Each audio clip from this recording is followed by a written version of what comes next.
क्या आपको कभी किसी ने ये बताया है कि एक सहाबी ने 700 ऊंट एक ही सुबह डोनेट कर दिए और फिर भी वो दोबारा अमीर हो गए? ये कोई फेरी टेल नहीं है, ये तारीख है, और वो तारीख जो आपको अक्सर नहीं बताई जाती। हजरत अब्दुर रहमान बिन औफ रदी अल्लाह ताला अन्हु मक्का के एक अमीर ताजिर थे। जब उन्होंने इस्लाम कबूल किया तो सब कुछ छोड़ दिया, घर, माल, कारोबार। जब मदीना पहुंचे तो दोनों हाथ खाली थे। एक अंसारी सहाबी ने कहा, मेरी आधी दौलत हाजिर है।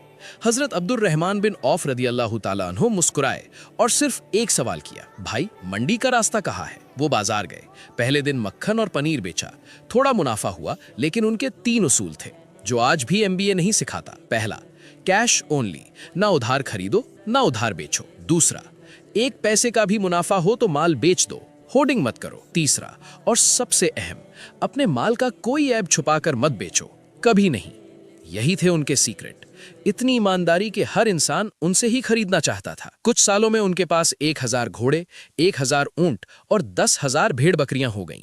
पूरे मदीना की इकोनॉमी का 1/3 हिस्सा उनके कारोबार से जुड़ा था। सवाल यह है कि उनकी नेट वर्थ आज के हिसाब से कितनी बनती है?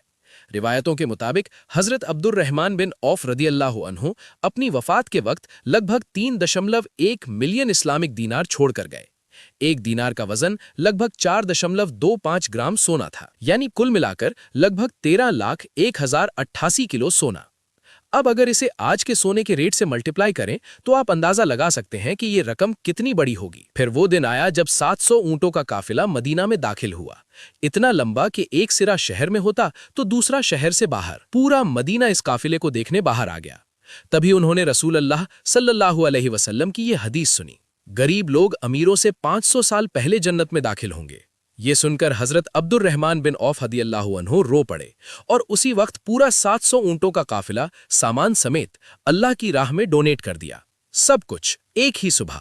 इब्न सद की तबकात अल कुबरा के मुताबिक उनकी वफात के समय इतना सोना था कि उसे कुल्हाड़ियों से तोड़ना पड़ा और तोड़ने वालों के हाथ छिल गए। सोचिए, एक सहाबी जो रेफ्यूजी थे, कोई कनेक्शन नहीं, कोई कैपिटल नहीं, सिर्फ ईमानदारी, स्ट्रैटेजी और ईमान।